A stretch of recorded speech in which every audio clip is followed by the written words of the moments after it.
নমস্কার বন্ধুরা, কাকলির পঞ্চব্যঞ্জনে আপনাদের সবাইকে স্বাগত জানাই। আশা করি আপনারা সবাই ভালো আছেন। চলে এলাম আর একটা নতুন রেসিপি নিয়ে। রেসিপিটা করার জন্য প্রথমে আমি গ্যাসটা অন করে কড়াইটা বসিয়ে দিয়েছি। আমি কড়াইতে প্রথমে কিছু মশলা ভেজে নেব।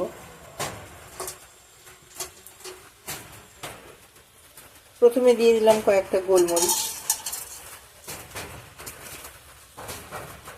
আর দিয়ে দিচ্ছি 4টে শুকনো লঙ্কা। শুকনো লঙ্কা আর গোলমরিচটা একটু নেড়ে নিলাম।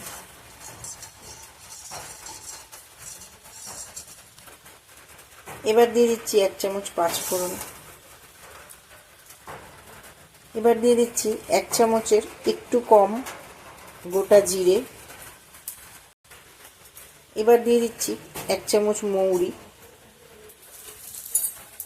এবার আমি সব কটা মশলা একটু ভালো করে ভেজে নেব।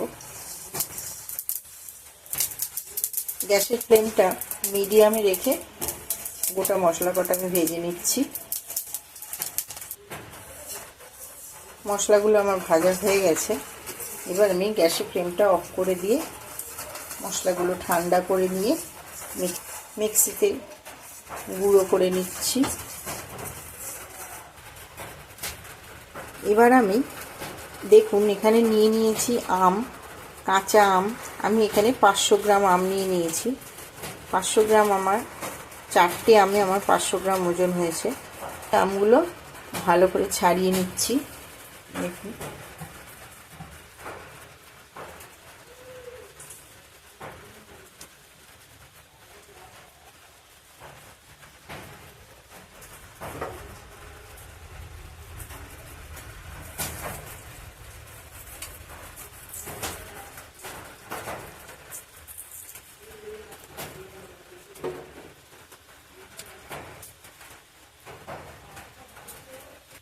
সব আমগুলো আমার ছাড়ানো হয়ে গেছে। এবার একটা গ্রেটার নিয়ে নিয়েছি। গ্রেটারের সাহায্যে আমি আমগুলো গ্রেট করে নেব।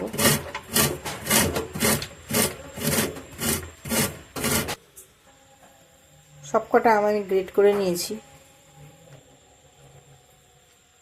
এবার আমি এর মধ্যে দিয়ে দেব 1 চামচ নুন। নুনটা দিয়ে ভালো করে আমি মাখিয়ে নেব।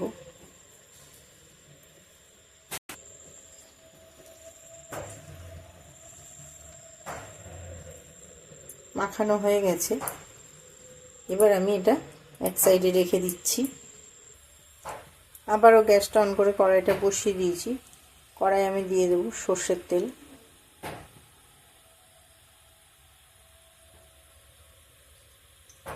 বেশ কিছুটা সর্ষের তেল দিলাম। আচারে একটু সর্ষের তেল না দিলে ভালো লাগে না। তেলটা গরম হয়ে গেছে। এবার আমি তেলের উপর দিয়ে দিলাম আর অল্প পরিমাণে পাঁচফোড়ন, একটা শুকনো লঙ্কা।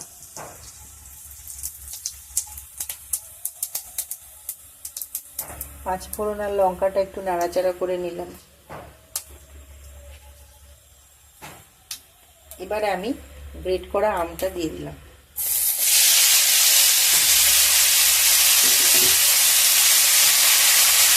আমটা দিয়েও আমি একটু নেড়ে নেব।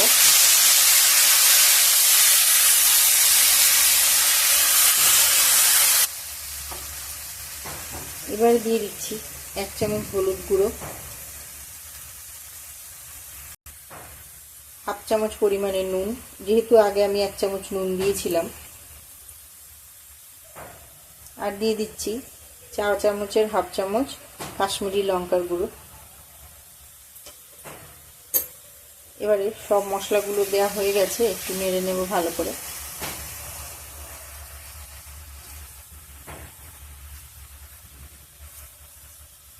কাশ্মীরি লঙ্কার গুঁড়োটা দিলাম, কালারটা ভালো হবে সেই জন্য। এবারে দেখুন সেই ভাজা মশলাটা আমি মিক্সিতে গুঁড়ো করে নিয়েছি। দিয়ে দেবো ওই ভাজা মশলাটা। চামচ, আরও 1/2 চামচ দিয়ে দিলাম।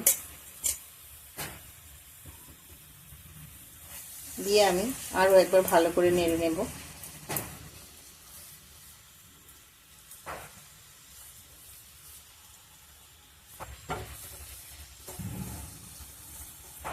ভাজা মশলাটা দিয়েও আমার নাড়া হয়ে গেছে।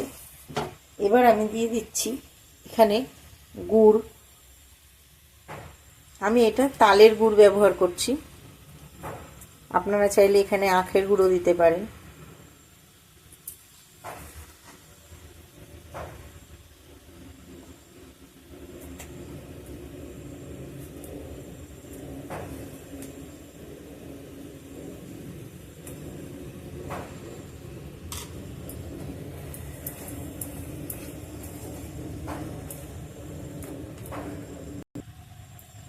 এবার দিয়ে দিচ্ছি চিনি।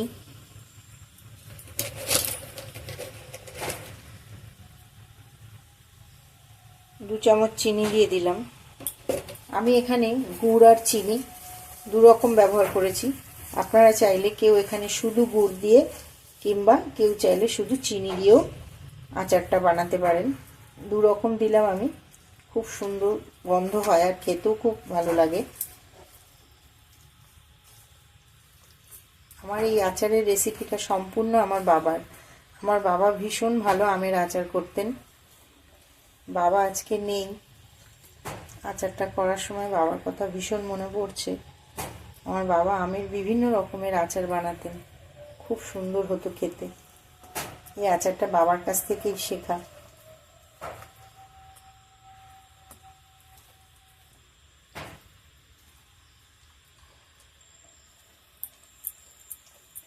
মাঝে মাঝে একটু ভালো করে নেড়ে দিতে হবে,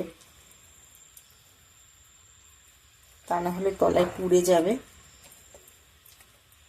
সেক্ষেত্রে আচারটা খেতে ভালো হবে না।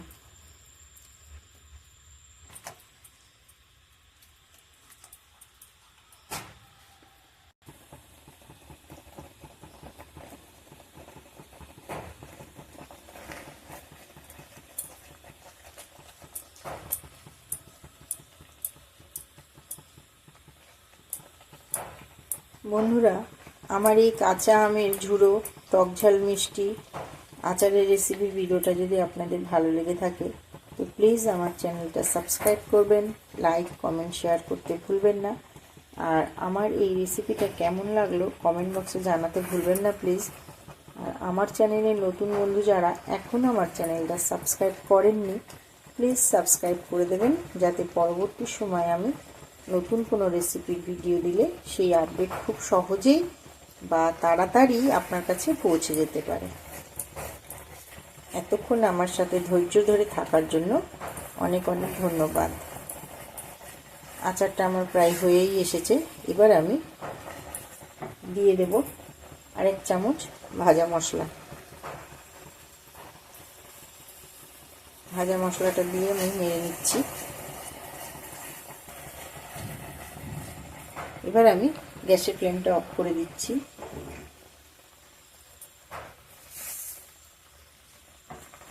দিয়ে আচারটা নামিয়ে সার্ভ করছি।